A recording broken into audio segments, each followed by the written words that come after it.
You are now tuned into We So Classic Podcast with D-Dame. Overrated Jay Dilla.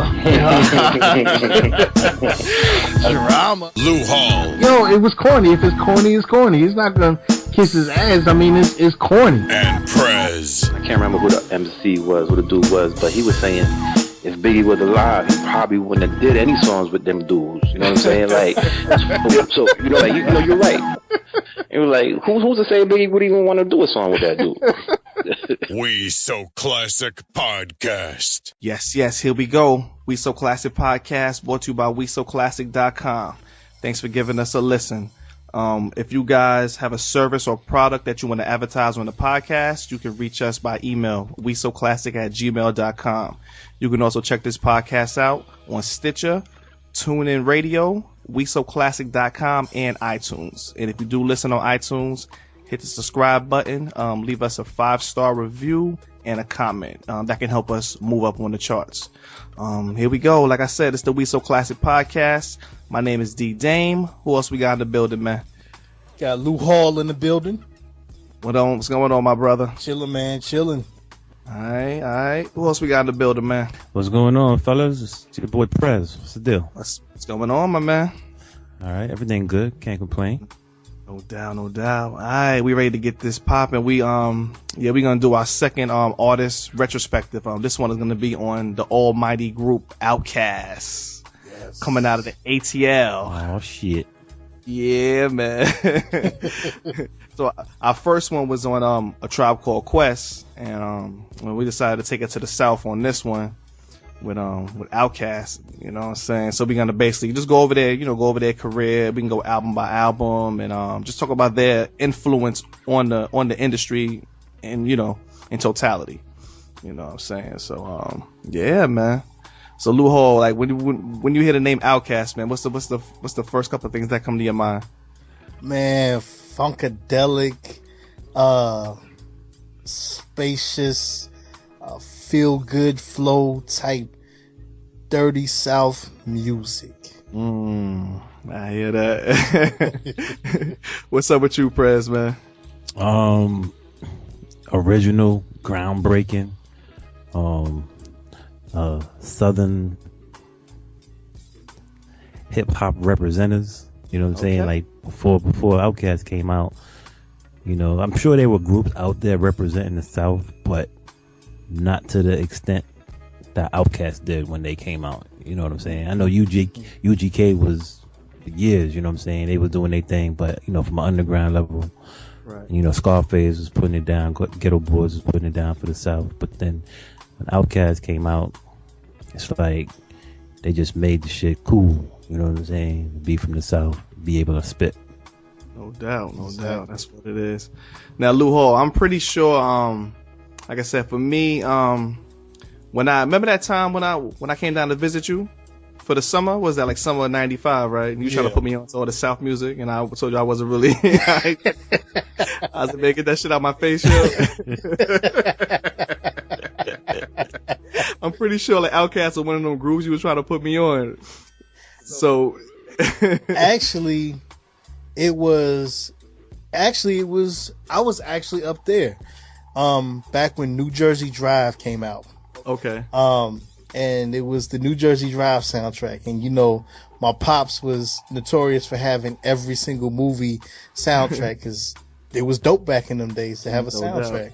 No doubt. And on the soundtrack, you had a song which was from Outkast, which is called Benzabima. And I was trying to put y'all onto that, you know what I'm saying, song. You was like, I can hear this, you know what I'm saying? You wasn't trying to hear that. I'm mad consistent, but I do, like I said, I do remember when like to keep it like 100, like when they first came out, like Prez said, there wasn't too many representatives from the South, because I'm from New York, so I was heavy on the New York hip hop or the East Coast hip hop, and I was heavy on the West Coast hip hop as well.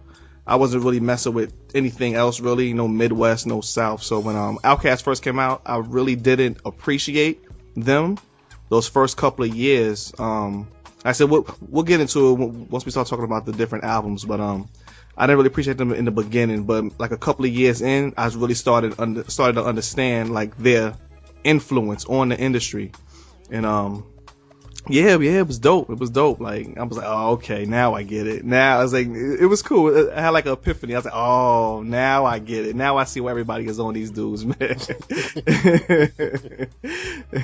think I remember when I first heard Outkast playing. You know what I'm saying? I can remember like where I was working at. You know, how old I was and all of that. For some reason, it was a different sound, I guess, you know what I'm saying? Being, like you say, from New York, so you're used to that boom bap. No doubt. You know what I'm saying? You're used to that, the lyricism and all that, with a distinct, you know, accent, a distinct New York accent and all that. And then here come these dudes. Right. That was spitting that southern drawl, you know what I'm saying? Right, and right. And they were saying things that, you know, I really wasn't used to hearing, you know. And it was different, you know, it was definitely different. So it kind of like sparked my interest. Okay. So you was kind of with them from the beginning, or? Yeah, I would say so, because I remember the first album. First album was Southern Playalistic Cadillac Music. Right. And that was I don't know if that was the first single or the second single, because I remember they had Players Ball. And I remember that Southern Playalistic joint. Right. And it was funky, you know what I'm saying? It wasn't like, you know, your typical boom, bap, boom, bap, boom, boom. Right. It was more like, you know, like some shit that you could just drive to, you know what I'm saying, and just chill and just, you know, just groove to, you know? No doubt. I want to say that Players Ball was the first single. Right. I think so too. Yeah, it was. Yeah. Because if correct me if I'm wrong, but if you go back into the history, what it was is that was the song. If you hear how the song is, the melody, you can hear sleigh bells or jingle bells, you know, in the back. Right. Well, basically, the record label that they were on, which was LaFace. Yeah, LaFace Records. They were putting together a compilation album, a Christmas album. And, you know, they had just signed to LaFace and they wanted Outkast to come up with some type of, you know, Christmas song to add. So, you know, they like, we from the hood, man. We ain't about to do no Christmas song. So, you know, they said, you know what, we're going to put our spin on it. And then that's when they came up with Players Ball. They was like, and so we started, you know, it's beginning to look like, you know. That's how the song started off, right? Yes. So, you know, that, and I think, and that's what pushed them as far as in the market, as far as with LaFace, that first single, how the way it sounds, like I said, it was something different. You know, you wasn't hearing nobody spitting at that time on a Christmas song. Right. Well, Outkast was actually, they were the first hip hop act on LaFace Records or whatever. So I think the first thing they ever did on Wax, it was a remix for TLC. That was their first introduction. I think it's What About Your Friends remix, I believe. And that was like their first introduction, and then the Players Ball thing came up from there. But as we know, the history of Outkast, you know, they ran with their crew.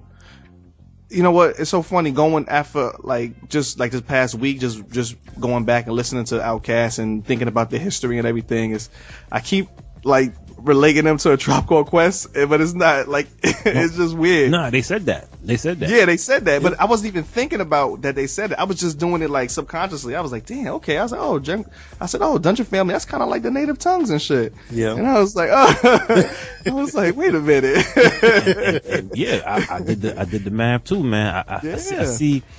I see the way Andre flows, and he was reminiscent of Q-Tip. And then Big Boi was more like that street dude, like you know Fife. what I'm saying? Yeah, like Fife. Yeah. You know what I'm saying? And then I was like, oh, only thing they missing the DJ, but they did have a DJ. Mr. DJ was their DJ. So they did have a DJ, and he was a producer as well. All right, so basically it was the down south version of basically carbon copy. But you know, it's all good. So what was their producers? Big Lou Hall. That was Organized Noise. Organized Noise. Yes. Dope. It was dope, right? Yes.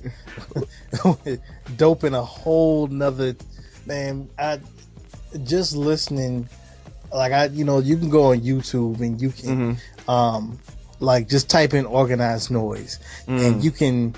There's a couple of ones where you can see them actually making, beats. Oh, word. At, right then and there, on YouTube, man.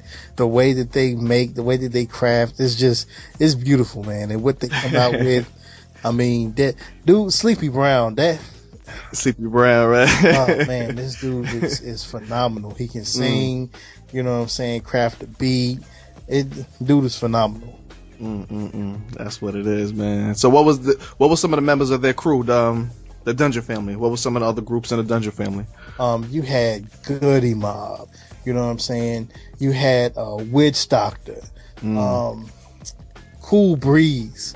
Yo, when I tell you Cool Breeze is dope. That Watch for the Hook, yo, oh my God. See, I know this is all you, kid. I know you for real. This is all you, man. 'Cause I know for a fact you was heavy on these dudes, man. Especially being from the South or whatever, man. As a matter of fact, Witch Doctor had this one song, "Still Bucking Like 5 Deuce for a Tray." Oh man, that joint was. That joint was sick. Yes. Yeah, the Goody Mob. You forgot to mention the Goody Mob. I think said them first. I think right. Goody Mob was first. Yeah. Yo, Soul Food. Yo, I can remember every time that song comes on, I'm going word for word. Especially when it get to CeeLo Green part, and he started talking about he been helping the fried chicken, macaroni and cheese, and collard greens too big for my jeans. Man. CeeLo Green was spitting that shit. Yes. CeeLo was nice, son. He had bars, kid. CeeLo had some bars. See, you kind of caught up a little bit now because he be doing the gospel and the singing and banana shit. Yeah, I'm like, what the fuck, yo? He was an MC, right? The dude, he elevated to go mainstream. You know what I'm saying? Like, especially now to me, he was still dope. Even with the crazy, that song Crazy, that's what took him to the top, and he actually crossed over. That's when never look back. Never look back at all. Nope. Right? Nope. Never look back. So, like I said, as far as Outkast goes, yeah, like I said, we basically just jump right into their first album, man, which was how you say that shit, man? Southern playalistic Cadillac music. That's what it is. So they said the whole first album was it was produced by Organized Noise. Yeah. They produced the whole first album. They said that first single was Players Ball, and now Players Ball video. I know you know who directed the video, right? Yep, Mr. Kanye West. No way. What? Kanye West. Players Ball. I mean, Puff Daddy. Why did I say Kanye West? Yo, my bad. I said it with such confidence. I ain't editing that shit out either, man. Yeah, I need to be checked on. Nah, it's all good. You was in the right mind frame. You was in the right mind frame. Yeah, Puff Daddy. So I kind of it's so funny now. I see the video after watching that Organized Noise documentary, and they was talking about how Puffy was telling Andre to take his shirt off and all of that shit in the video. Word. I kind of think that's what kind of like in the beginning I was like, who the fuck is this shit, man? Who these country ass dudes, man? This dude walking around with his shirt off and they in some shack or some shit. I was like, man, I can't listen to this shit. Oh man, I mean the song was definitely funky though. The song was definitely funky and shit, man. But yeah, like I said, so how was that? How was that for you, Lou Hall, when those singles first dropped for that first album, man? That Players Ball and the Southern Catalytic and all that stuff. Now, with the album, I didn't listen to it until after the second album. Okay. I only heard the singles. You know what I'm saying? And once again, like I said in previous podcasts, at that time, you know what I'm saying, me trying to buy an album was out of the question. You know, I had to get basically what Pops got. You know, I listened to what Pops got. Right. You know, Moms was never having, you know, be going out there and purchasing albums. So I had to listen to whatever Pops had. So, you know, he wasn't on that flow at that time. You know what I'm saying? Until after the second album dropped. Okay. But when I first heard this album, once again, I was amazed because I was like, man, it's just free flowing. It was on point, man, because it was something that a lot of these Southern dudes at the time wasn't doing as far as the flow, you know what I'm saying, the content. Because if you listen to the content, they were more or less like a part of that whole revolution. Their words were, it was talking about the hood, you know what I'm saying, and trying to get out the hood. You know what I'm saying, what went on in the hood and trying to actually get out the hood, what you got to do to get out the hood. And they found a way to say it without being so preachy. You know what I'm saying? They found a way to put it in their music to where people could vibe to it. And like people were saying a lot of the lyrics and didn't know what the lyrics actually meant, because I was one of them until I get older and I start researching lyrics, and I'm like, it was really spitting some crazy shit. Exactly. And to relate it to what you said, it's more or less like just like Tribe Called Quest, because they, you know, did the exact same thing. They found a way to put it in a poetic way. And a lot of the stuff was like that double entendre where it meant one thing, but it actually meant another. Right. Let me ask you, Lou, because for me, that I think it was the third single that really like solidified it with me as far as what you were saying, where they was on some revolutionary shit, was that Get Up, Get Out. You know what I'm saying? That for me, like, you know, solidified it where you like, I was like, you know what? I'm fucking with these dudes because they're actually saying something. They have like social commentary in that song. Right. You know what I'm saying? So that was my favorite. That might be my favorite song out of all albums. Out of all the songs, right. You know what I'm saying? So how do you feel about that one? I feel the exact same way. You know what I'm saying? Like, once again, going back and dissecting the lyrics and actually listen, like you said, get out, get something. It was basically what it says. You need to get out, get something. Don't spend all your time trying to get high. Exactly. And during that time, you know, people thought, especially if you was in the hood, that's all you could do was, you know what I'm saying, either you was in school as a young one, or you was out of school and you was trying to go on this rap career and, you know, getting high, getting drunk, trying to rap, you know what I'm saying? And they was basically saying, yo, I don't care what you do, just get out. Do it. Put your mind, elevate your mind, not your highness. The sad part is, man, those lyrics, those words are so relevant today, man. It's like more like, I feel like more now than ever. It's like dudes is out there, you know, not doing what they supposed to do. Not everybody, you know what I'm saying, obviously, but you know, but they got the other line that says, you know, don't spend all your time trying to get high. And then it says you need to get up, get out, and get something, because you and I got to do for you and I. You know what I'm saying? Don't wait around for nobody else. You know what I'm saying? Don't wait for no handout. You got to get out there and, you know, handle your shit like a man and do whatever it is that needs to get done. That's what's up. And what kills me is the fact that, you know, people, you have your people who have issues with rap. You know what I'm saying? Like your Bill O'Reillys.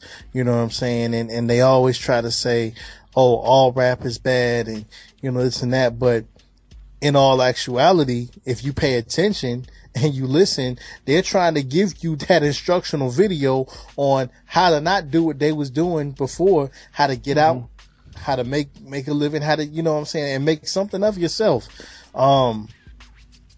And even the people that are listening to the music, they not really understanding that. They just, you know, once again, we talked about before as far as just listening to music and listening to the beat, it's feel good.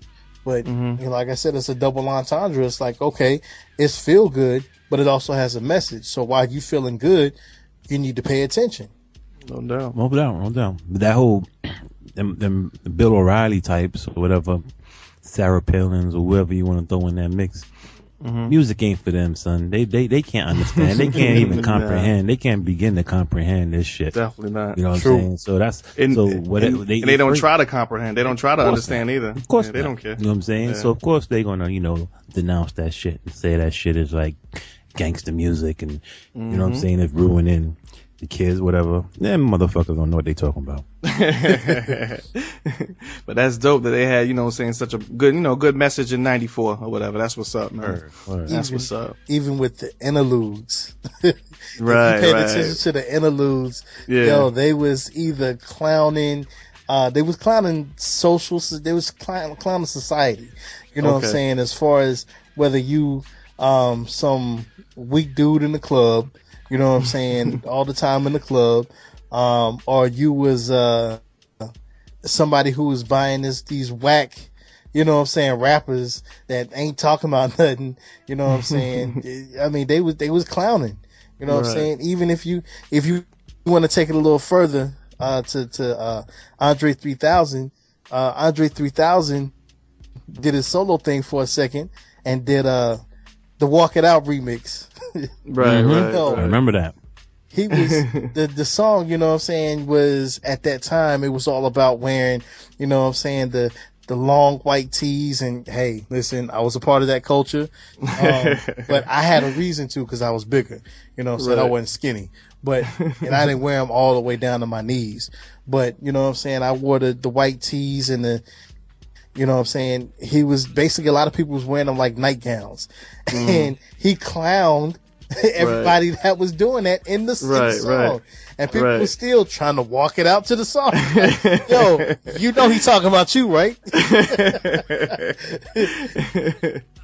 That's funny. That goes to his intelligence and shit. Oh man, but them dudes, I said, they definitely made an impact. I'm trying to think how their music really made it to like where we were at, our neck of the woods in New York. Was it getting a radio play, Prez? You remember those first couple singles were getting a radio play? That Southern Playalistic Cadillac music was. Okay. I do remember hearing that shit on the radio and Players Ball. Matter of fact, I think I don't know. I think at that point in time, I think LaFace was pretty much like the Def Jam of the South. Okay. Yeah. So they carried a lot of weight, you know what I'm saying? They were major players.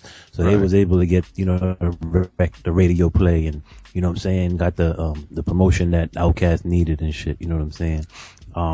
So yeah, I definitely remember hearing them on the radio and, like Angie Martinez interviewing him and all that good shit. Well, let me ask y'all this.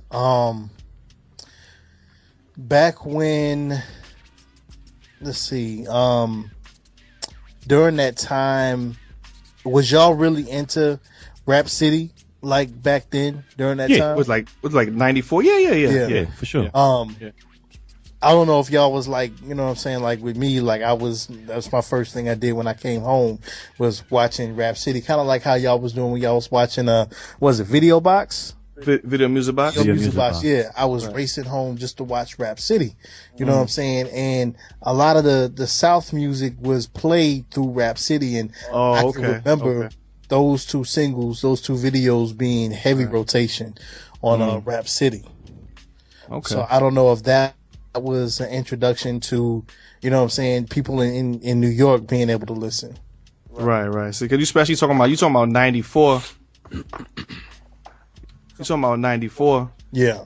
And then you talk about, you definitely talking about, like I said, like as far as New York radio, we was heavy on, like New York radio was heavy on, like Woo and, and Onyx and Biggie and So, and So like during the daytime, I don't know how much radio play Outkast was getting during the day, but I know, like you said, probably definitely during like the mixtape shows and stuff, like whoever was on the mixtapes back then, the mix shows on the weekends. I'm pretty sure they was probably playing it. The DJs like Funkmaster Flex and yeah Clue. Right, right, right. Sure. Yeah, they were playing it. It was getting rotation. It was getting rotation. And So, what's up? I can definitely say just I know some of the times coming to New York and just listening to the radio shows, I would hear, you know what I'm saying, Flex. Not to take anything away from his legendary status, because hey, keep it a buck, he is legendary. I mean, in my eyes, you know what I'm saying, sometimes he's a sucker, but the legendary status of what he did and what he did for hip hop, I could definitely say he was definitely breaking Southern records. Okay, he was definitely breaking Southern records. Okay, that's what's up. It's only right. All that money they was giving him. You know what I'm saying? But payola. Outkast won. They had the Source Awards in '95. I don't know if y'all know about this. They won the award for Best Newcomer. Yep. And then they got booed off the stage and shit. I remember. I remember watching it live. Oh man. He's watching it live, you remember? Yeah, man. You were sad for the South, man? Yeah, it hurt my heart, man. You know what I'm saying? It really hurt my heart, man. But like I said, that first album was pretty successful. They ended up going platinum with the first album. Then now we moved on. August of 96, that's when they dropped the ATLiens. August of 96. Yeah. Now this is when I started like, oh, okay, I would perk up my ears up a little bit, like, oh, that's some Outkast dudes and shit, yeah. So Prez, what's up with you, man, when that ATLiens dropped, man? What's up with you back then, man? I think I never really bought an Outkast album. I think I thought, the singles that they dropped, they was cool, worth listening to, but I never got to the point where I was like, I'm gonna copy their albums and shit. So when that second one dropped, it was like the same thing. It was like, the Elevators, I think, was the first single. They ended up dropping, they releasing as the first single, and it was cool, you know what I'm saying? Again, it was different, you know what I'm saying? It was different from what I was used to or whatever. Right. But as far as the complete album, I never really heard it, man, until literally until this week, when I knew we were gonna talk about them extensively on this episode. So I do like, the Elevators, obviously, and I was paying more attention to the songs that that weren't released as singles. The joint called Two Dope Boys in a Cadillac. I like that joint. I like that joint, man. Yeah. They got some shit. They definitely got some shit, man. But I think I'm biased to East Coast rap. You know what I'm saying? I'm biased to like New York rap. So I will still say that, even though people might consider them to be the best group of all times, I can't agree to that. So we can talk about that a little later, though. Yeah. I mean, everybody got their opinions, but I said we gotta get Lou Hall's take on it, because I know you definitely had to be heavy on the ATLiens when that shit came out. Yo. But hold on, but I know this album. Now this album was a little different. They kind of mixed up the production on this, so they had some of the album was the Organized Noise, and then now also Outkast got into the production side as well. So they joined up with Mr. DJ, and they formed Earth Tone? Earth Tone Ideas.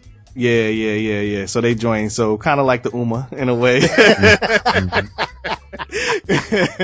of like we're gonna relate it to the Tribe Called Quest a little bit, but kind of like, so that's when they started branching a little bit. They started doing their own little production. You know what I'm saying? So what's up with you, Big Lou Hall, when that ATLiens dropped, man? Yo, let me tell you, I actually heard this when this was big back then. You know what I'm saying? Like, I actually heard the album before it even dropped. Because got exclusive. Yeah. I actually won the album on the radio. And when I heard it on the radio, you know what I'm saying? Well, I won it on the radio. When I first put it in, well, let me tell you, number one, sometimes at the times when the radio station got promotionals from the different record labels. So with the promotionals, sometimes you would get the regular version, but then sometimes you would get the edited version. So I got the edited version. You got to edit it. And you couldn't, I mean, it was because you won it, so it's just like you take what you get. You know what I'm saying? You couldn't be like, oh man, can I get the unedited? Nah, man. It didn't work like that. So, you know, I won it. I popped it in, and it was amazing. Like you said, when I put it in, even just from the intro, it was getting me hyped. Just, it was like real slow, that You May Die intro. So I'm just listening to it, and one of the chicks, I would say the only chick that was in the whole Dungeon family, which was Joy. Right. You know what I'm saying? She was always on everybody's albums doing like the singing between her and Erykah Badu. But when I heard it, I was like, okay, you know what I'm saying? I see the flow, you know what I'm saying? It was like the outer space sound. And then you get into two dope boys. So I'm like, oh my God. I'm just bobbing my head. Me and Pops in the car, just like, okay, you know what I'm saying? And then they go into the verses. And I'm like, oh my God. So then I was like, get to the next one, the title track, AT-Aliens. Woo! So, you know what I'm saying? People didn't believe me that I had the album. Okay. I was there's a fort over here called Fort Jackson, and they have a child development center that's there. It's kind of like a YMCA, you know what I'm saying, for the youth. So we went on a trip, and I had the album. I didn't bring it with me, but they was like, what you know about AT? I said, man, I heard it before any of y'all heard it. Nah, you lying. What's the cover look like? So if anybody has gotten the actual CD, on the cover, it's always a naked chick. Right. So I was like, yo, it's a chick, you know what I'm saying, on the CD. And it was like, yo, it was like, what does she look like? What does she dress like? I said, man, she got on some bathing suit. And it was like, man, you ain't heard the album, man. I was like, what you talking about? It's a naked chick on there. I was like, no, it's not. And then I finally got a chance to see what the actual CD looked like. Hilarious. And it was a naked chick, and I was like, you got the edited shit. Exactly. You got the edited cover too. Edited lyrics, edited cover. Exactly. But still, I proved it to him because I'm the type of person, when I get an album, I'm learning the words right away. Of course. I knew the words when every song coming up, so they believed me at that point. You know, you were spitting that back and forth. He was like, "Yo." See, now now for me, like, the Elevators, that was the first time where they really piqued my interest. I was like, oh, okay. That me and you, yo, Mobby, yo, that shit, man. I was like, okay, I don't know. I said, I really don't know who these dudes are, really. But I was like, this shit is kind of dope, yo. They were still able to come out and be original. No doubt. And still catch your ear. Yeah. Not trying to, it would have been real easy to try to copycat, you know what I'm saying, what was hot at the time. But they kept it fresh, they kept it original. Mm-hmm. Exactly. It was definitely, man, yeah. So, like I said, that AT-Aliens, they end up going double platinum with that joint. And they also had another single, what was it, Jazzy Belle? Oh, Jazzy Belle. Man, listen. When out that shit. Yo, and then between that, and then they also had a remix to Jazzy Belle. Like, back then I was into the singles as well. So even though I had the album, I would also purchase the singles. So I remember purchasing the singles like $1.99. And on that one, it had Jazzy Belle, and it also had the remix. Oh my God! This is like some stuff that, like I said, is out of this world. Like, I never heard anything like it in my life. This shit was crazy. Yes. That shit was funky as hell, man. Like I said, them dudes was definitely authentic, man. Mm-hmm. And there was another song on there called The Babylon. And Babylon, yeah, I remember. Yeah, Andre came into it, and he was like, I came into this world high as a bird for secondhand cocaine powder. I know it sounds absurd. I never took it in my veins. And I was just like, whoa. Whoa. Yo, Andre was on that shit. Yo, he was kicking it. I mean, it's no way to explain it, to be honest. There's no way to explain it. Andre was spitting, man. Like I said, that's also, like I said, I'm noticing this dude. I'm like, all right, this dude is a spitter. This dude is saying something. His flow was ridiculous. Like you said, Prez, the same kind. I didn't really listen to the whole album until recently. Right. But they spitting. He's spitting crazy, man. Like the dude, they nice, man. I can't front on them. I can't deny it. Like the dudes is nice, man. Yeah, for sure. Man. It was definitely official, man. So, I said, what's up? What else you got about the as far as the album, Big Lou Hall? I mean, it was just. I would say with this one, this was the one that I put up as far as classics. I put it up there with because it came out around the time with Nas's It Was Written. It Was Written, yeah. It came around that same time. So I put it up in the classic. In my opinion, I put it up as classic with in that category to where you could just play every single track from start to finish. Right. It never was skip around to hear this or hear that. It was playing from start to finish. That's what's up, man. Like I said, that one ended up going double platinum. So you can see that progression. Like I said, first album was platinum, and second album double platinum, man. And especially 96. I mean, that wasn't just a regular thing. Every single person wasn't going double platinum. Maybe some people's going gold. People's going gold. Maybe the main stars. They sell their millions, but double platinum is big, man. It was hard to do. Only cats like MC Hammer was on platinum back then.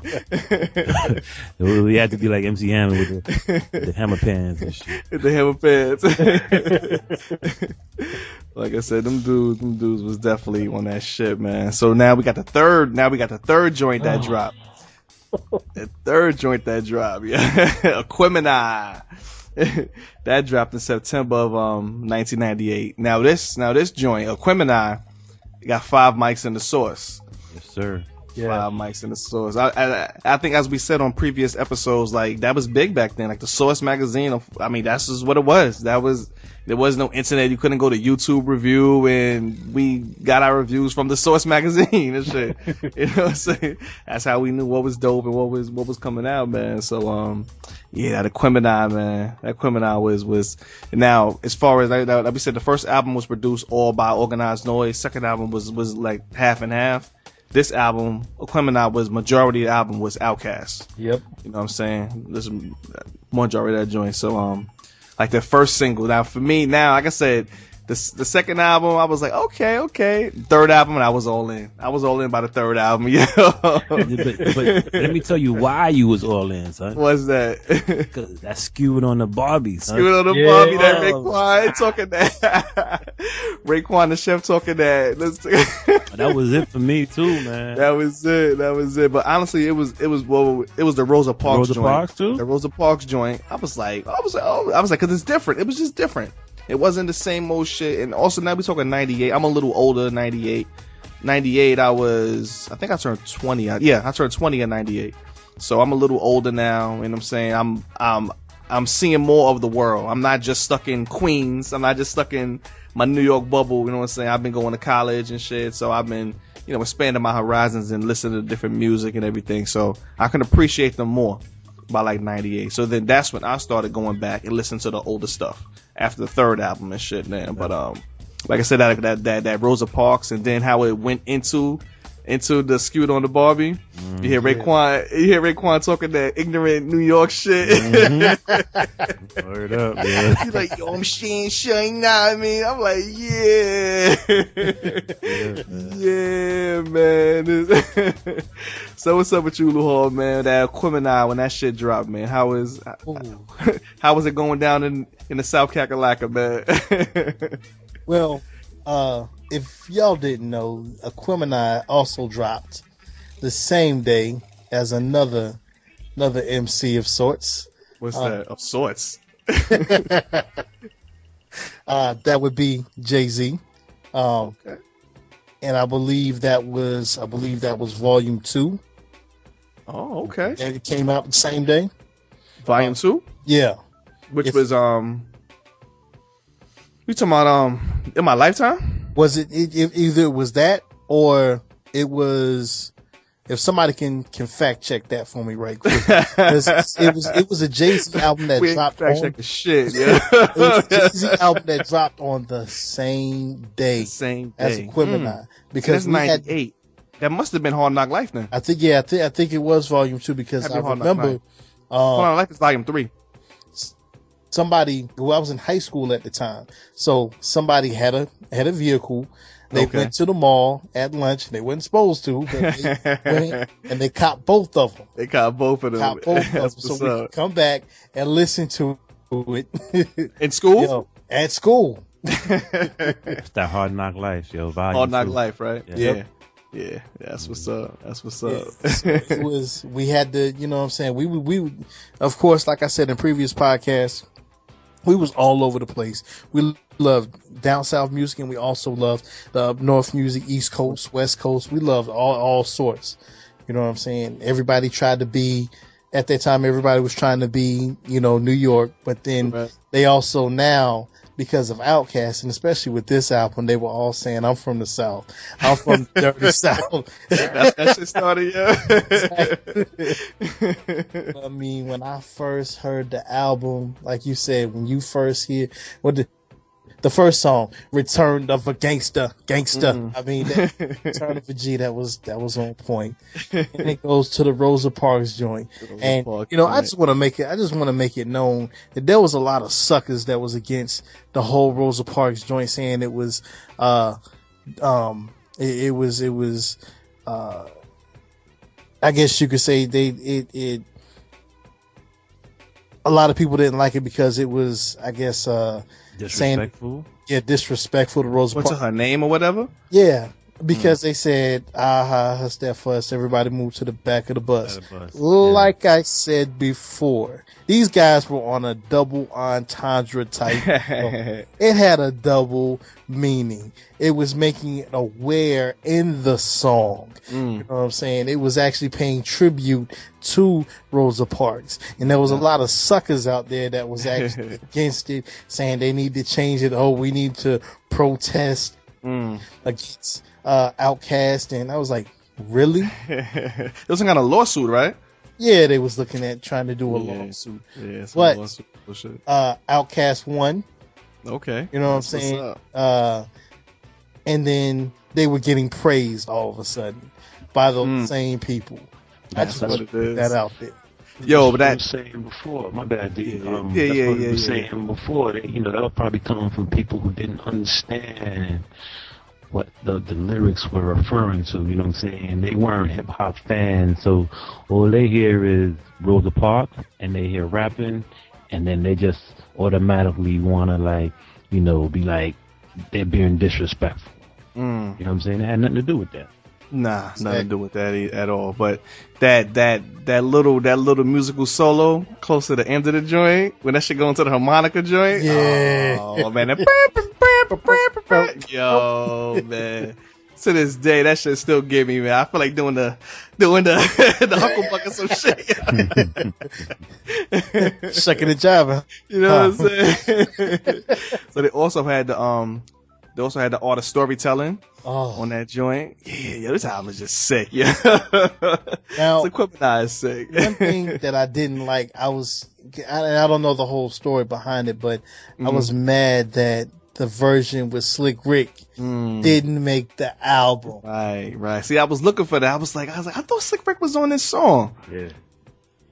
It was some kind of some kind of politics shit. Yeah. I don't know the whole story, but yeah, it has something to do with that and trying to get clearance. For the track. You know how it goes when you have a feature trying to get clearance from the other people's label, and at the time Slick Rick was on Def Jam, so and you had that.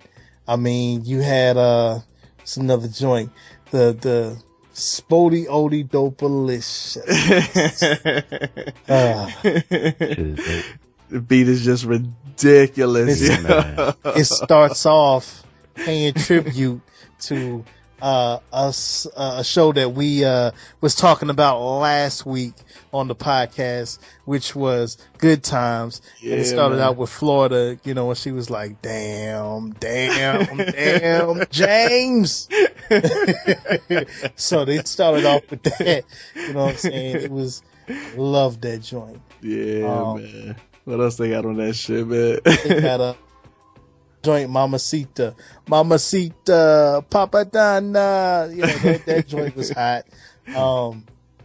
Y'all scared? You know, if y'all scared, say you scared. That was my joint. Oh my God, how can I not forget Liberation?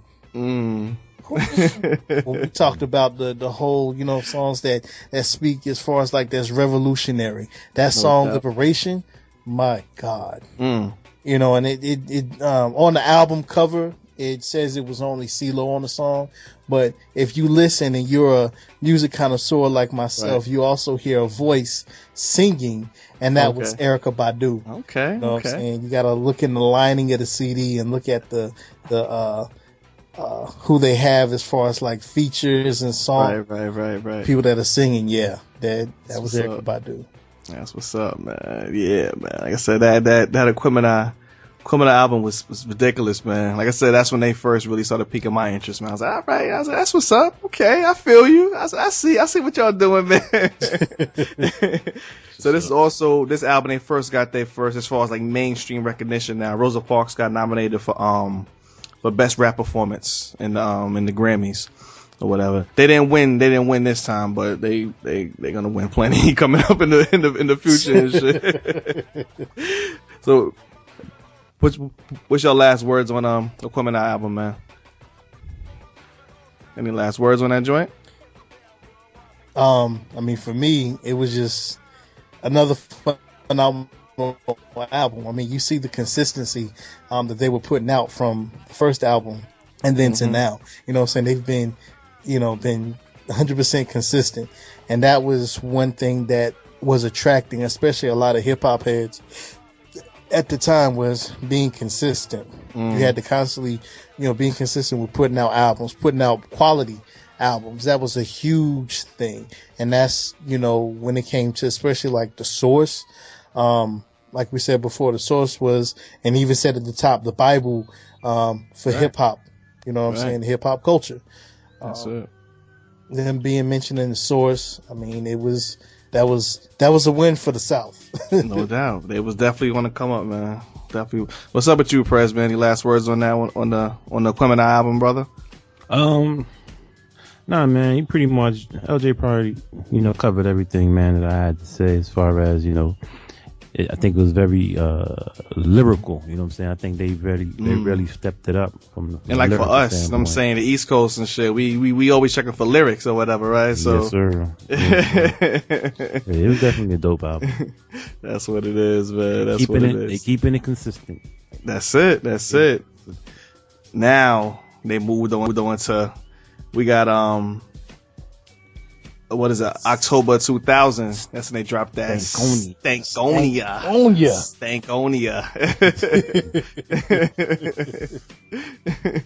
That's Stankonia. Now, these dudes, this shit went gold in 1 week, yo. This shit went gold the first week. These dudes was already, they was done. They was out of here. They was out of here, yo. This shit was sick. That's what's up. This shit was definitely sick, yo. And they also recorded this album in their studios, their own studios, Stankonia Studios. They started their own joint or whatever. Okay. So they was definitely on some, we doing our own shit, man. We did. So they basically done took over the whole production by themselves, and they did the shit in their own studio. It was like, that's how you got to do it, man. It's like so you see their progression. Like I said, their first album was, all organized noise, and then it was half and half. Then it was majority. Now it's just all them. It's just all of them, yeah. Because you figure by that time they already got 3 albums sold up, so they done learned, the craft. You know what I'm saying? They done perfected their craft, and they pretty much had the fucking liberty to do what the hell they wanted to do because they were, they were an established group. Mm-hmm. So Lou Hall. So around this time, how was the whole Dungeon Family collective during this time? Were they still kind of tight, or was it a little strained? I want to say at this time they were still together. Okay. But I'm trying to. I believe at that time they were still together. Just off of my memory, because it was. I know it was some issues that they were having CeeLo and Goody Mob.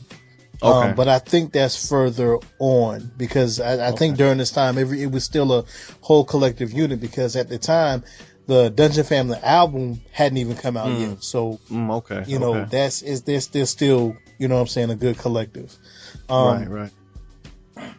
And when this album came out, I remember.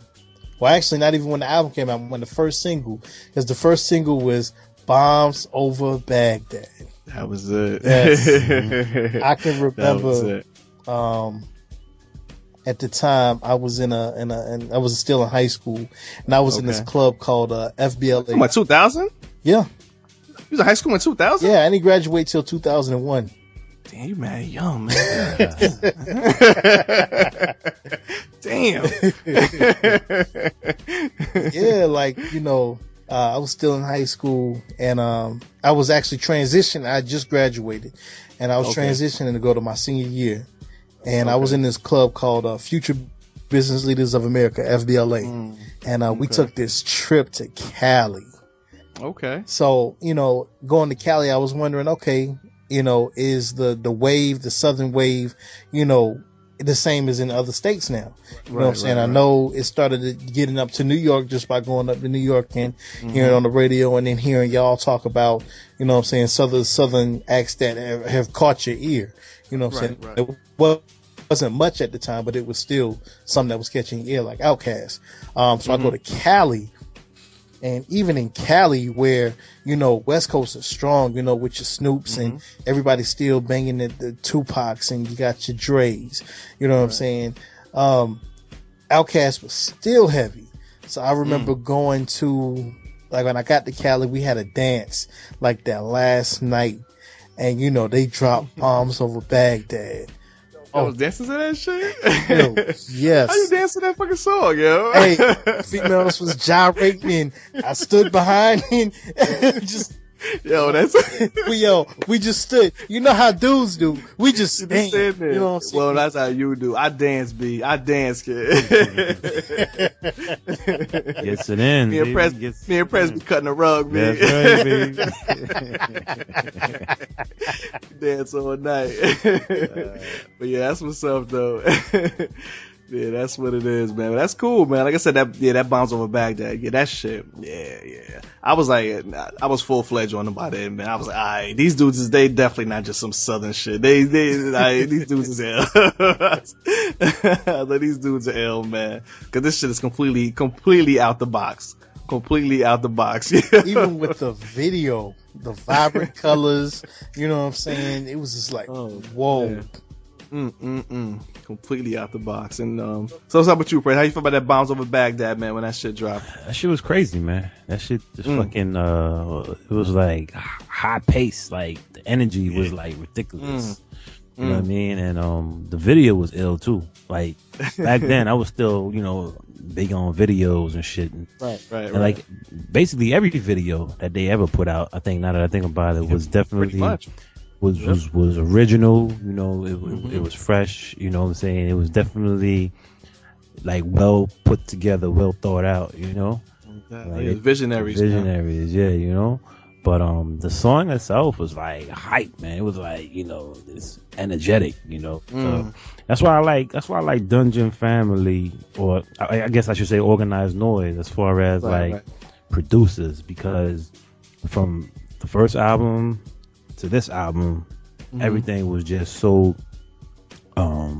original and heavy on samples, not so heavy on samples, more on musical production, right, You know, a lot of live. They had a lot of live stuff in their music too, right? A lot of live. Yep, a lot of live instrumentation. They were heavy on the TR-808 also. That TR-808 had a particular distinct sound.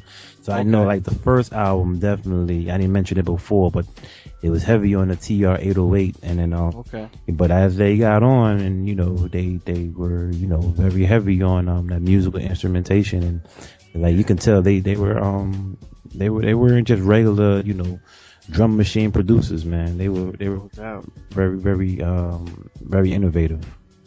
No doubt. They was definitely killing it, man. So we also had So Fresh, So Clean. That was another single over that Stankonia, man. I'm dressed so fresh. That shit was just funky as all kind of hell, man. Yo, so fresh is so clean. Big Boi just started snapping from the beginning. Sir Lucius got Getter Belts and Patty Melts and Monte Carlos and Eldorados. I'm waking my mama so feeling like Rollo. I'm like, wow. It's been crazy, Showtime man. at the Apollo minus the Kiki Shepherds. What? Yo, what?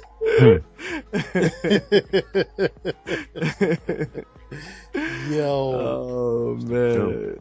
This was sick, man.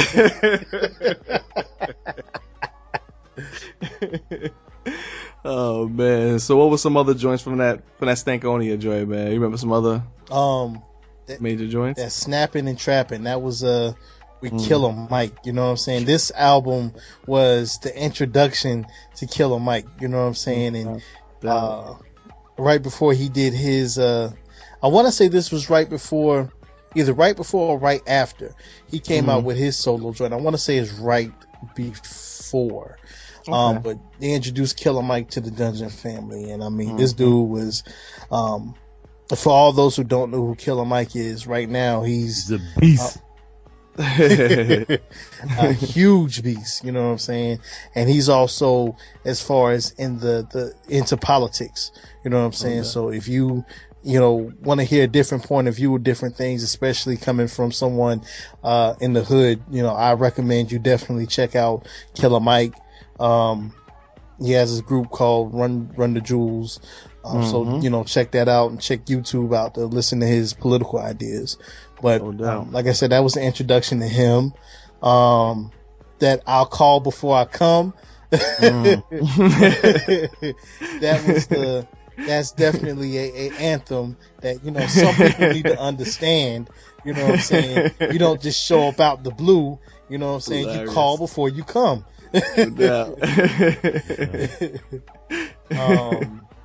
What else was on there? The gangster shit. Do you really want to know about some gangster shit? What's the name of it? Gangster shit? Yeah, and that was featuring another dude from Dungeon Family, which was Slim Calhoun, Slim Cutter Calhoun, Black On C-Bone, and Timo from Goody Mob. Some country ass names and shit, man. That's what's up, though. The Humble Bumble with Erykah Badu. How about Spaghetti Junction? Oh yes. How could I forget about Spaghetti Junction was dope. And actually this, I believe this was actually during the time, if I'm not mistaken, where, if y'all didn't know, Andre 3000 was actually in a relationship with Erykah Badu, but I think they broke it off right before this album, which inclined him to make the song "Sorry Miss Jackson." So listen to the lyrics of that, and you'll understand why that song was made.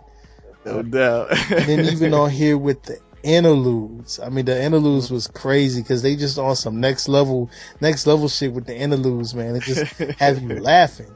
No doubt. I listened to that shit today. Yeah, man. They got a song on there called Toilet Tissue. Hilarious. Oh man. But that was that shit though, man. Oh yeah. That was definitely that shit. So now also Stankonia, now this is when they really started going as far as as far as like mainstream and Grammy nominations and all this shit was insane. This fucking Stankonia album. Miss Jackson got nominated for actually 3 Grammys, 3 separate Grammys, just Miss Jackson alone. Record of the Year, Best Rap Performance Duo, and the Best Video. Yep. And they actually won for Best Rap Performance by a duo for Miss Jackson and shit. Okay. And the Stankonia album was nominated for 2 Grammys, Album of the Year and Best Rap Album. And they won for the Best Rap Album. So they won 2 Grammys. This is the 2002 Grammy. So they actually won 2 Grammys. So, you know, this is it. They just completely, they stand head and shoulders above everybody, man. Exactly. They going, man. They are going. So then now, what is it, a year later, that's when they dropped that Greatest Hits album. Yes. And then they had a couple of new joints on there. Then they had the whole world. The whole world was on that joint. That shit dope, man. That's the whole world. Yeah, man. These dudes are just like they like royalty at this point in time. That shit's dope, man. That shit's dope. Killer Mike came on, killed it. Oh my. That shit's dope. God, the video was banging too, man. Yes. The video was dope. See, this is the first time I actually heard Killer Mike, because I didn't really hear him in that other joint. This is the first time I heard Killer Mike, and he destroyed this shit. He destroyed that shit. Yo, how that shit start, Lou? I know you know that shit. 'Cause I can't say it. To be honest, this is one of the first ones where I can't remember the lyrics. He's like, focus is fine, focus is fine. I don't know what he's saying. Yeah, I can't say that shit. That energy, boy. They brought that energy, man. Yes. That might be my second favorite Outkast album. That might be second favorite. Second favorite joint. Get up, get out, get something with the first, and I think right. The whole world. Second. Now this joint, this is just like one song they had on a Greatest Hits album. The 2003 Grammys, these motherfuckers won another Grammy for that song for the Best Rap Performance, yo. I do. Just for the song, yo. That's insane. Exactly. 2 years. That's 3 Grammys in 2 years. Yeah, we ain't even get the speaker box and shit love below.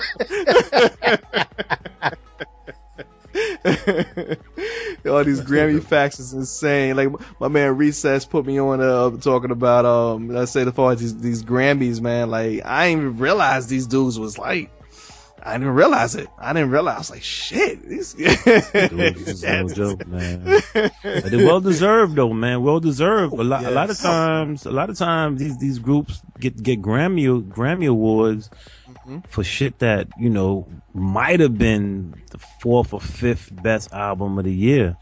Right, you know what I'm saying? Definitely didn't deserve it, but I think Outkast definitely deserve everything they ever won. No doubt. Yep. No doubt. That's what it is, man. So then now, Lou Hall, now we drop into Speaker Box Love Below, brother. Yes. Speaker Box Love Below, man. Now, what was your initial thoughts, as far as hearing that it's gonna be a double album and it's like one side is Big Boi, one side is 3000? How'd you feel about that? When I first heard it, I was like, whoa. You know what I'm saying? I'm like, please tell me this isn't like an indication, you know, of them breaking up. You know what I'm saying? Because, you know, at that time, you know, I want to say I just, you know, you hear one song that comes to mind was the Jay-Z song, you know, first the Fat Boys break up, now every day we wake up. So I'm like, oh my God. That was the rumors, yo. That was the rumors, right? See, I'm trying to remember. That was the rumors, right? Around that time. It was the rumors. Social media hadn't really sparked as of yet. It was a thing. Yeah, MySpace, man. Huh?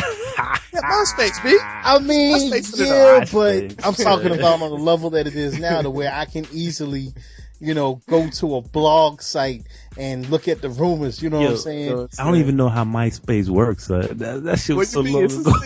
Yo, MySpace was the precursor to Facebook. Yes. That shit worked. MySpace was popping. I came up on MySpace a couple of times. I ain't even going front, man. Yeah. It was a good come up. It was a good come up, right? We'll leave it at that. But yeah, go ahead, man. Hey, hold on. Let me throw this out there. Baby, if you hear this, this is during the time that we get broken up. You know what I'm saying? So I'm just letting you know. Don't get upset at me. You know what I'm saying? Listen, no disclaimer necessary, man. But like you said though, man. But this was like I said, that's when the rumors was a little heavy as far as them breaking up. So like we said, when they first announced one side is Big Boi, one side is 3000. I'm like, what's up with this shit? Yo, this is a little fishy, man. I'm like, something going on here, man. But so as far as when the albums drop, which side were you checking for first? I know you had which CD did you put in first? Hey, I started from the beginning. Like that's okay. Like what we do at that time was a group of us that we always used to get albums together. I was at Midlands Tech, and what we do, we always go get the albums, and then we sit there and we dissect each album. We listen from start to finish. Okay. So we got the album. We all got in the car. Actually, we went over to my boy's house, my boy Miko's house, and we put the album in. We just listened to it from start to finish. So, you know, we start with Big Boi's album. Yeah, so we heard, Speaker Box, and we was like, okay, you know what I'm saying? This is real funky. You know what I'm saying? This is pretty dope. So, we listening. And for some reason, it wasn't like it was on a regular Outkast album. It seemed like, I don't want to say half-assed, but it looked like it wasn't, they wasn't putting their all into it. Because on this album, I saw no sign really of Andre 3000 except for one song. Right. Could it be they were experimenting? Yeah, and that is true. That is very true. Right. And I mean, you had some joints that was on here, like The Way You Move. The Way You Move is shit. That shit is still tight to this day. That's like the wedding song and shit. Yeah. You get grandma out on the dance floor for that joint. Ghetto Music. And that was a joint where they had the Patti LaBelle sample, and if you watch the video, she was also in the video as well. Oh, I remember that. Yeah. The Way You Move, and then you had the Rooster. You had War. Oh man, that Tomb of the Boom. That joint was hard. Featuring Ludacris. Okay. And Big Gip, and then you get down to, oh my God, you get down to Flip Flop Rock with Killer Mike and Jay-Z. Okay. Who would have ever thought that Jay-Z would be on the Outkast album? No doubt. So, we listening. It's like, okay, you know what I'm saying? It's okay. Right. So then I get to the Love Below. Right. And I'm like, yo, this is chill. You know what I'm saying? So I'm listening. I'm like, wait a minute. This ain't bad. This ain't rap. But it also ain't bad at all. No. So, you know what I'm saying? Just imagine listening to it and, you're around a bunch of dudes. You know what I'm saying? You only got a couple of females who like hip hop in the crew. Yeah. So you're around a bunch of dudes. You're listening to the Love Below. Right. Straight, you know what I'm saying? Okay, it's good. So then we like, okay, we got to stop it right there. You listen to it on your own time. No doubt. Just a little points for y'all to be rocking. Exactly. A whole bunch of dudes and shit. Exactly. So then it's like, all right, so listen to it on our own. Come home, listen to it on my own. Mm-hmm. And I'm actually liking it because it's real chill. It's like, it's not hip hop, and it's not rapping, but it's chill and it's dope. It's Andre 3000 expressing his own self, expressing his ideas. He didn't want to do what he was doing before. He wanted to branch out and do something that was always in his heart, which was to be different. And that's what he was all about. If you notice from the time when they first came out, and as far as the clothes that he was wearing, his style, it was different. You can see his style of clothes is that it's just changing and exactly. shit. And I want to say this is the time when they had the Outkast clothing line. Okay. Which I had a couple of joints. Of course you did. I know you did. I mean, it wasn't the outrageous stuff. It was more or less like the shirts with the old, you know what I'm saying? Outkast don't want it. Go with the wings on it. Yeah, I had a T-shirt, man. You weren't the only one. I had a T-shirt. Oh man, that's what it is. Yo, see, for me, like the speaker box was dope. It was cool. It was cool. Like I said, as far as like spitting and shit, you know, it was like a hip hop album. But like when for the Love Below, I don't know. I was on a whole by that time. Then that's when I was listening to rock and shit. I was listening to a whole bunch of different shit, NERD, and a whole bunch of stuff during that time. And like it's so funny, like we keep comparing them to a Tribe Called Quest, and like this Love Below reminds me of come on, the Abstract album that Q-Tip dropped. So it was the same kind of shit where it wasn't really hip hop. He was just Andre just he follows Q-Tip a lot of shit. He seems to make a lot of the moves that Q-Tip makes and shit. Mm-hmm. but yeah. So for me, it was the Love Below. Like I said, Hey Ya was ridiculous. Oh yeah. Roses was that's my shit. You know my other joint was from that album, man. She lives in my life. Yes. My fiance. That's my shit. That was music. I missed that one. That burn down. Yeah, the way it started off, man. One of my joints, I definitely have to say that Prototype. Oh my god! I hope that you're the one. That's my shit. If sing not, it, Lou. You are the prototype. I think I'm in love again. That's the shit, right? Yep. Yeah, that's the shit. I was at work today just singing that. Singing that shit. People looking at me like I was weird, but some of them was vibing because they know Outkast. You know what I'm saying? Yeah, so that was like that was for me. What's up with you, Prez, man? That Love Below Speaker Box album, man. Was you checking for it when it first came out? I kind of was, but only because one of my boys at the time, he was big into music, and I know he had copped it. Okay. So I was at his crib listening to some of it. I think he actually, it was I think it was back when dudes used to like burn CDs. Okay. So I think he had copped the joint. And he had burned me a copy of the joint. This was when I was in Cali, so it had to be right. It definitely wasn't 2000, 2002. Well, that album came out 2004. 2004 album. So then it was right before I came back from Cali. Then it was like 2004. Okay. He burned you a CD. This is heavy during the Kazaa years. Kazaa. Oh shit. Kazaa years. Oh, shit. There you go again. First it was MySpace. Now it's fucking Kazaa. Killing me right now, man. Yo. Kazaa and we LimeWire.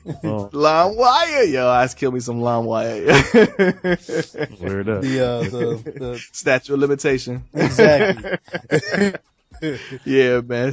So your man burnt you the CDs. Yeah. How was you feeling it? It was alright. It was different. You know what I'm saying? Right. It was definitely different. Definitely wasn't what I was used to. Wasn't what I was expecting. Like, no doubt. I think for me, I was just so used to the two of them being on a track together. Word. You know what I'm saying? They complemented each other. And to hear them on their solo albums, I just wasn't feeling it as much. Okay. You know what I'm saying? And like LJ said, you know, the Love Box, the Love Below joint. Yeah. You know, that shit there was no rapping, you know what I'm saying? Wasn't rapping, yeah. I mean, he was very little bit, like maybe one or two songs he might have spit a little bit. Yeah, I was like, you know, I'm not feeling was like, that. What the fuck is this? Yeah. Like, let me go back to my East Coast roots and shit. You know what I'm saying? But now I said, I like the content. Say that again? No, I'm saying I like the content of the album, but as far as Lou was saying in the beginning, like the kind of started feeling like they might have been drifting apart. Exactly. So I gotta keep bringing it back to Tribe and shit. So the feeling kind of reminds me of like the Love Movement. Yep. You know what I'm saying? The love below, the love movement. The love below, the love movement. Listen, I think it's not a coincidence, man. This dude really might be stalking Tribe Called Quest. But you know what? Even going back and listening to the album now, right? I knew it was, to me, like I said, the Love Below got mixed reviews. Some people was feeling it. Some was. I was one of the ones that was feeling it. And then even listening to it now, I was like, yo, this is so dope. Even like you talk, oh man, the song with Khalees, which was Dracula's Wedding. Yo, I love that joint. I can remember playing it over and over and over again. No doubt. And then there was one, he even had Norah Jones on the album. I'm like, yo, Norah Jones. And during that time, the first, okay, yeah, go ahead. Now, Q-Tip got Norah Jones on the other side. Yo, these dudes is fucking standing each other, man. Like, Norah Jones was popular during that time, and like you wouldn't have expected her to collaborate with a hip hop artist. You know what I'm saying? But it was more or less on her level. You know what I'm saying? And for those who don't know Norah Jones is more like a jazz / contemporary artist. You know what I'm saying? Real laid back. More, I would say more or less on the jazz side. Jazz.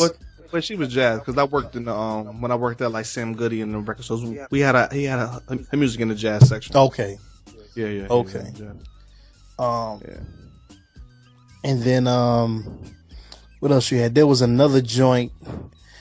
I want to say is Love and War. Okay. And with that one is the one where it's pretty much like nothing but instrumentation. And I mean, it's so dope. Shit is funky as hell. Like you know what I'm saying, going on the piano. And I want to say that was him. You know what I'm saying? As far as with the music, that was him. Yeah. They said he produced the whole album. He did the whole album except for like one song, except for Roses and shit. He did the whole entire album. Everything was him, was himself, man. So yeah, I mean, this shit was and all honesty, I honestly think, because I count them as two separate albums and shit. I don't count them as one album. I always say it's two separate albums, but like if I had to do like a top 20, like my favorite albums, I think Love Below is probably in my top 20, like my favorite albums of all times and shit. Yep. Like I love this album, yo. I love this shit, man. This shit is amazing to me. They regard it as being a diamond. You know what I'm saying? Even though it sold 5 million, but because it was a double album, technically it's 10 million sales. Well, at this point in time, I was checking. They said it's actually 11 million. Actually, it's up to 11 now. Yeah, 11 now. That's crazy. That's crazy, man. That shit is insane. And I think it should be considered diamond, being the fact that, especially the way that things are changing now, as far as how album sales are based on, you know, and they've just recently had to change it based on digital. Releases. Yeah. So I think they need to go back now, and in all honesty, I think they should go back and count now. Because since it's a digital world and people are still buying stuff digitally, if they go back and add what has been purchased on a digital level now and add those, a lot of these albums now that may have been gold then might be considered platinum now. Could be. Oh, you mean like the sales that they're doing right now? Yeah. Yeah, that's true. It could be. I think they do that though. I think they do go back and kind of add, like, say, like if Ready to Die sold another 1 million, you know, digital downloads now. You're trying to say? I think they added to the total. Yeah. The total would count. I think so, man. But like I said, this album now, this is when they as far as you're talking about Grammys and shit, this album had six Grammy nominations, and they won 3 of them, and they also like the main one that they won was Album of the Year. So they won Album of the Year like over everything over all the rock, whatever else was out that year. They won album of the year, and that was only the second it's still a hip hop album, only the second hip hop album after Lauryn Hill. Lauryn Hill won album of the year also. Right. So, yeah. So they only the second hip hop group to win album of the year, man. So that shit is dope. Like that was a big look for hip hop, man. I remember that night too. I remember watching the Grammys that night, and that was a good look, man. That was a good look and shit, man. You know what I'm saying? Good look for hip hop, man. But like I said, now for me personally, I kind of consider that as the last album. But they had another thing after that, right? The Idlewood soundtrack, Idlewild, yeah, Idlewild, yeah, Idlewild soundtrack. But did y'all check for that when it came out? Nah, I didn't. I got turned off. Yeah, he was a rap, right? Yeah, that speaker box, Love Below, done turned me off. Oh, that was it. Oh, you was done after that. I moved on, son. I moved on. I mean, when I first heard the song Morris Brown, because that was the name of the joint that was on the soundtrack. I think that was the first song that was on the soundtrack. When I heard that, I was like, okay, I gotta check it out. No, not Morris Brown. I think it's called The Mighty O. If I went back to that soundtrack. You got me? That's on you, man. I don't know nothing about this shit. Because I mean, it was a funky song. You know what I'm saying? Right. But now this whole Idlewild joint was it Idlewild? Yeah, Idlewild. Idlewild. That was like the soundtrack today. They had made a movie. Was a movie like based in like the Prohibition era? Prohibition era. Yep. Yeah. Okay. Yeah. So that's what I mean. The concept is dope. You know what I'm saying? They made the dope concept or whatever. But I guess for me, maybe the execution wasn't too dope. I guess to say the least. Yeah. As far as it being recognized by the masses. Yeah. I thought, to me, like I said, I liked the movie. No, I ain't talking about the movie. Not the movie. I'm talking about the album. The album, yeah. I'm talking about the album. Yeah. The Mighty O was the first song that I heard, and then it was Morris Brown. So both of those joints was dope. So I said, all right, let me check out the soundtrack. Yeah. To be honest, the only joint there was 3 joints that I was feeling, and they were all the singles, which was The Mighty O, Morris Brown, and then Hollywood Divorce. Okay. And that was Hollywood Divorce was official. Yeah, Hollywood Divorce was fat. Okay. It was fat. It was Wayne and Snoop. Yep. Okay. I'll take your word for it and shit, man. That's all I got, though. Nah, if you listen to it, you'll feel it. You'll feel it. Okay. Yeah. I'm pretty sure. I'll check it out, man. And to me, man, with that being said, I really feel like we do need an Outkast album. You know what I'm saying? Right. We do need, because even after that, Big Boi took his solo career and just went straight forward with it. And with this, he's had a pretty good solo career, in my opinion. No doubt. I got enough respect for him, man. His solo joints was mean. You know what I'm saying? Real dope songs. I like his joints. And then they they came back with what's the name of the joint? Because Big Boi had his own kind of like crew. And they came out with the Purple Ribbon Ribbon joint. And they came out with that Kryptonite. I be on Kryptonite. That show's my ringtone for like. That's what I had the fucking what's that shit called? The Sidekick. I had the Sidekick and shit, yo. I remember that shit used to vibrate when that shit. I be on that. Oh man, that was my shit. I can remember. I remember it was one spring break. We went down to Myrtle Beach, and there was a club that was called Kryptonite that was down there at the time. Okay.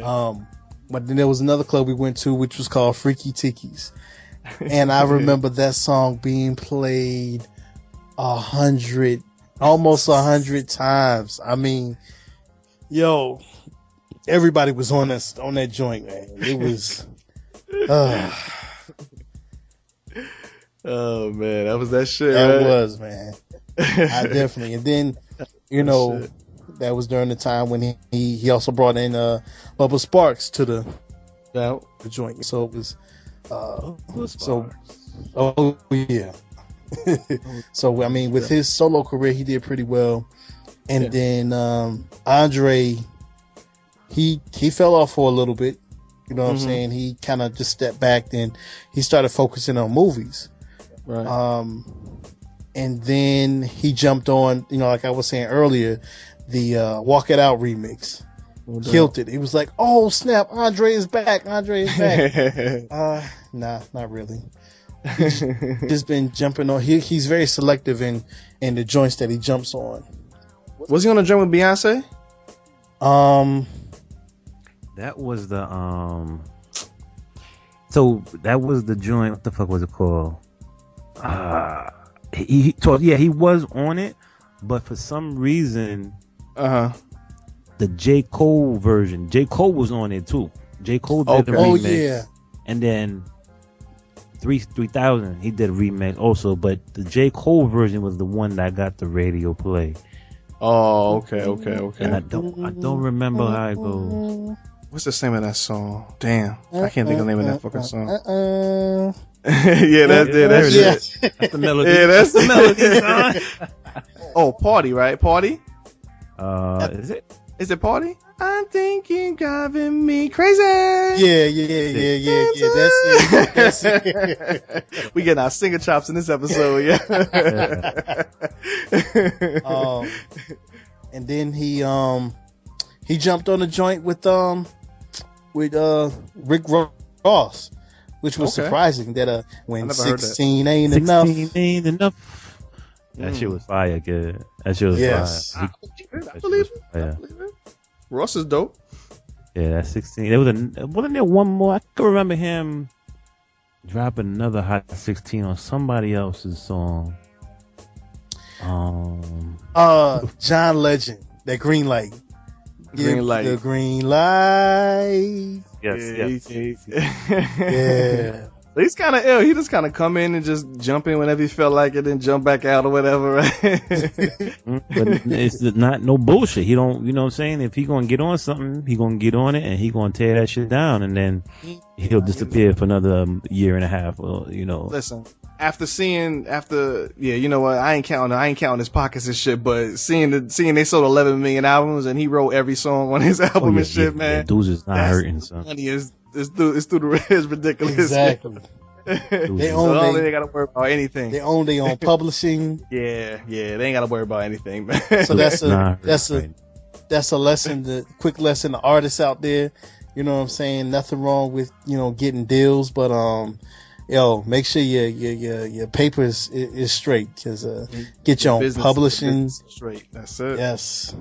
That's it. So Lou Hall, to wrap up Outkast, man, where do you rank them in as far as top groups in hip hop history? Top groups, I would have to say, as far as groups, I would definitely have to say they would probably come third. Okay. Because my number one will always be Wu-Tang. No doubt. My second will always be Tribe Called Quest. No doubt. And my third will always be Outkast. That's what's up. That's what it is, man. What's up with you, Prez, man? Where you rank them at, my brother? Your favorite hip hop groups, or just hip hop groups in, history of hip hop? Thinking hard there, I see, man. You in deep contemplation and shit. It's funny because I gotta agree with the young whippersnapper there, man. I think. Hey, why you put them third? I think, yeah. But I would flip flop Wu and Tribe. I think, right. For me, I think Tribe is number one only because. Because it's Tribe. It's Tribe. I think it's easier for Wu-Tang to come out with hot songs because you have so many cats. You got 10 MCs. Okay, yeah, I know. So you can get like 2 or 3 MCs, get them in the studio, and they could drop fire. Right. Time after time after time. Because all they got to do is come up with one verse. That's it. You know what I'm saying? Nah. When you got two dudes, Who needs a hot beat? All you need is a hot beat. You got two dudes, though. They kind of like, you know, it's also majority of the songs are going to be 2 verses. Sometimes, you know, 4, whatever the case may be, if they each got a verse. But I just think it's a little bit more, it's a little bit harder, I think, for 2 MCs to come across with classics like Tribe did. And for me, I would give Outkast third best because their content was dope, the subject matter was dope, but to me, for being a New Yorker, and for me being big on flow, right? I didn't really care for their flow as much. Okay, you know what I'm saying? Because certain songs they would either you know, try to like, you know, double up the words in within the actual lines, which is fine. You know what I'm saying? A lot of MCs do it. You know what I'm saying? It's just I like more of a steady cadence when somebody is rhyming. You know what I'm saying? Okay.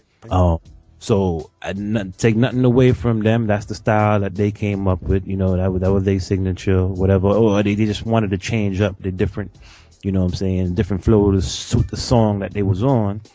But I would definitely give them third. I think I would put Tribe first, the Wu second, and then I think Outkast third with maybe fourth, because you got Run DMC, son. Run DMC. Yes, I was gonna say, They again, you know, a group that, you know, breaking down doors. You know what I'm saying? They definitely blaze the path, man, for a lot of MCs to come.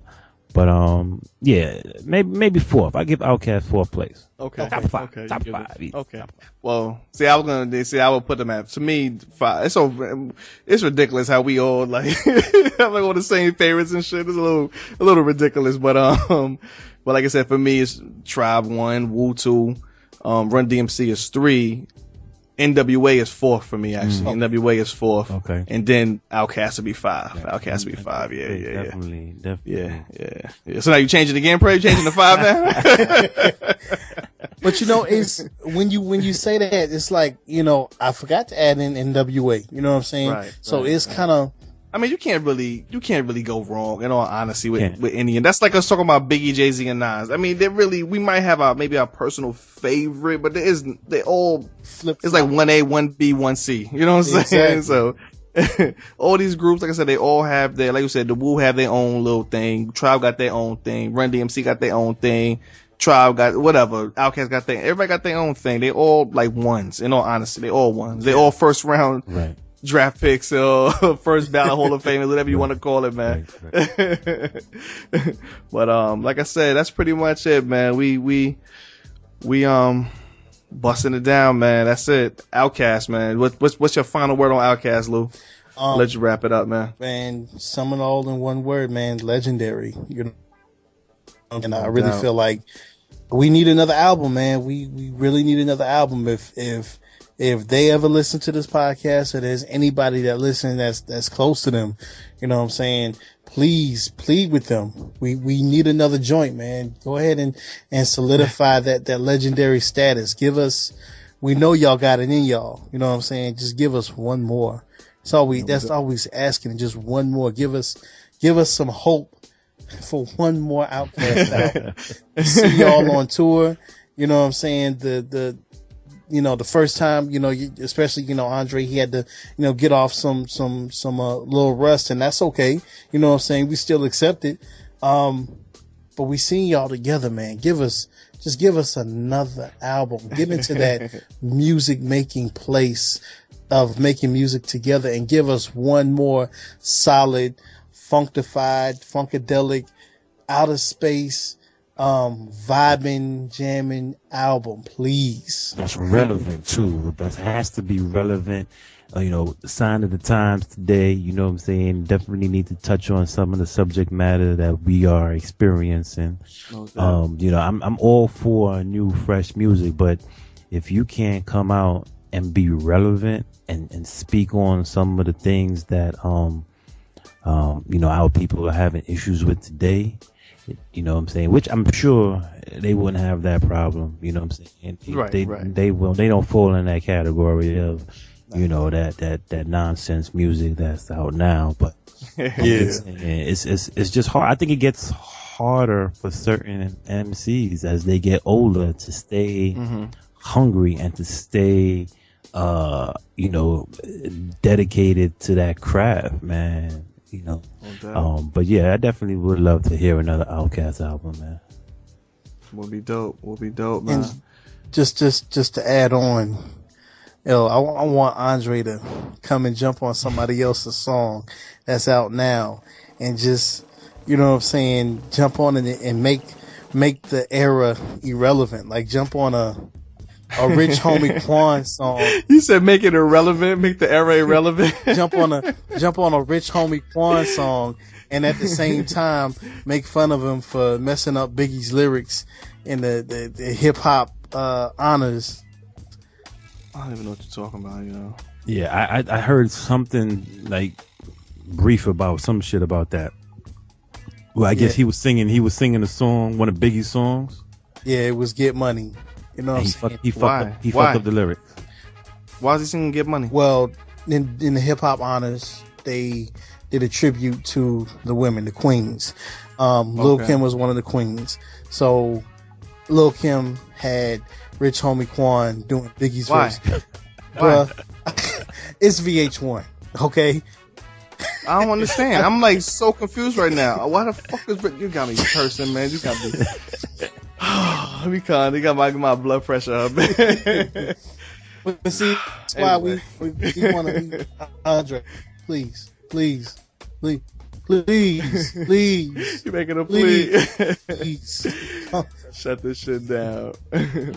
Shut that shit down. But that's what's up, man. That pretty much wraps up Outkast, man. That's another great group in history, man. Another good artist retrospective we got down. So before we shut it down, fellas, favorite artist of the week, man. I know we've been forgetting the last couple of weeks and shit, man. But I'm saying, Lou Hall, man, favorite artist of the week, brother. My favorite artist of the week is gonna be a little hard, just because I've just been listening to so much. But in this day and time, we're faced with a lot of stuff that is going on right now.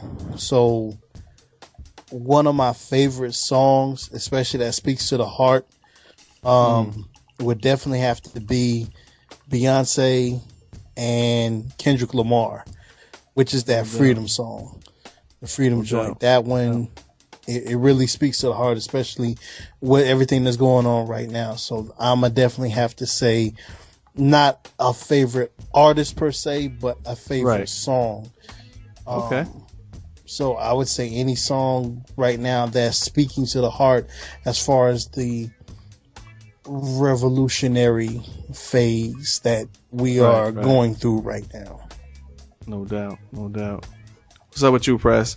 For me, I want to say my favorite artist is Chance the Rapper. Okay. I ended up taking a listen to his latest work, his joint called Coloring Book. It's definitely worth listening to. It's not your typical rap album. It's not even I think it's a mixtape, right, LJ? Yeah. I believe it's actually a mixtape. But the shit is confusing to me, man. A lot of these mixtapes nowadays sound like a damn album. Like it is an album, pretty much. It is your best work. They giving shit away for free. I don't get it, but I guess I don't get it. That generates the opportunity for them to make money when they go on tour. Yeah, I guess. But they say best song. Well, I guess that's it. Well, I know this one is on iTunes. I could definitely say that. Okay.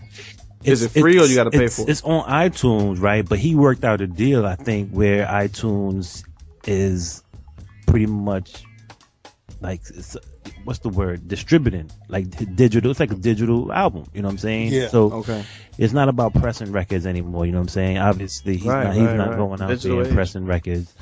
But he will. You know what I'm saying? Like Drake and a lot of rap right now, and they have these deals with iTunes or Tidal or whoever, Spotify, whatever the case may be, and they have these digital album releases and shit.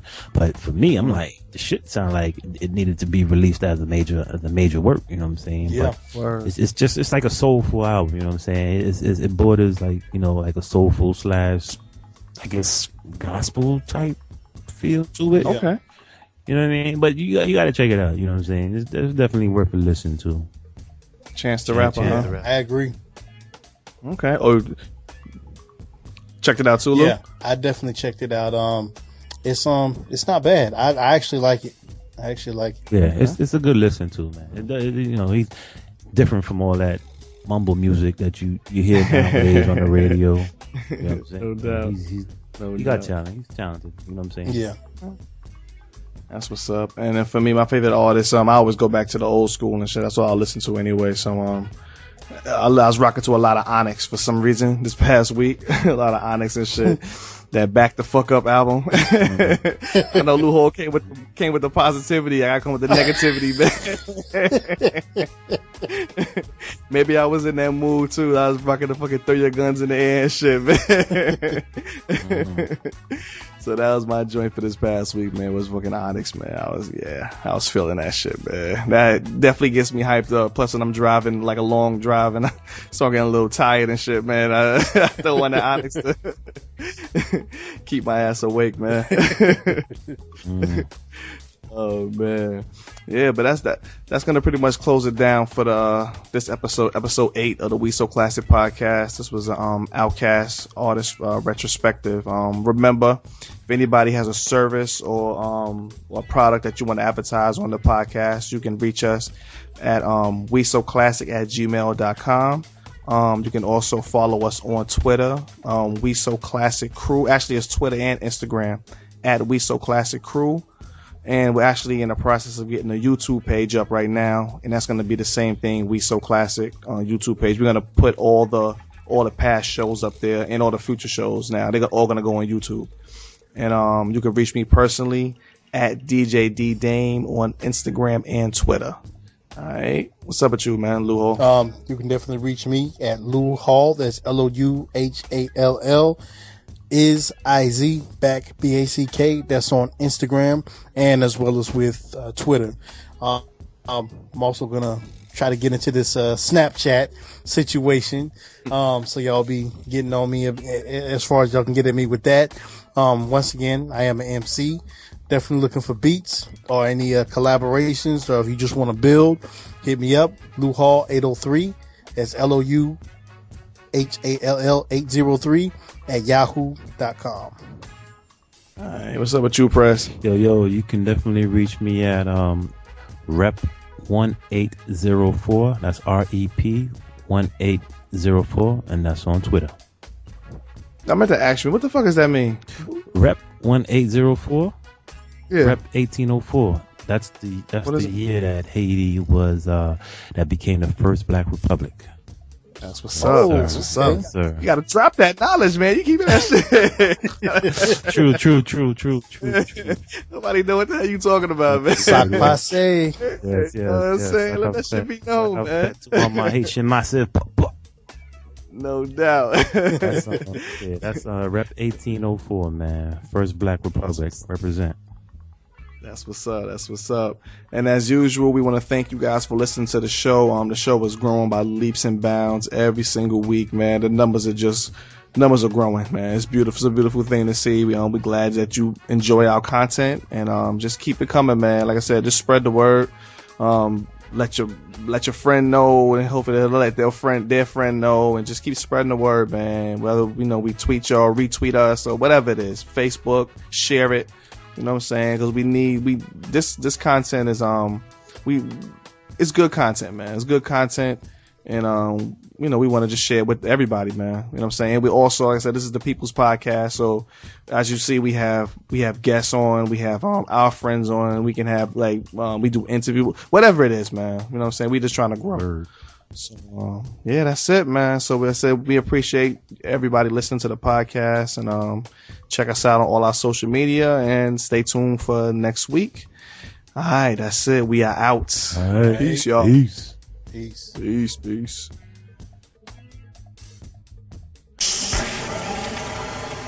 This has been a We So Classic production.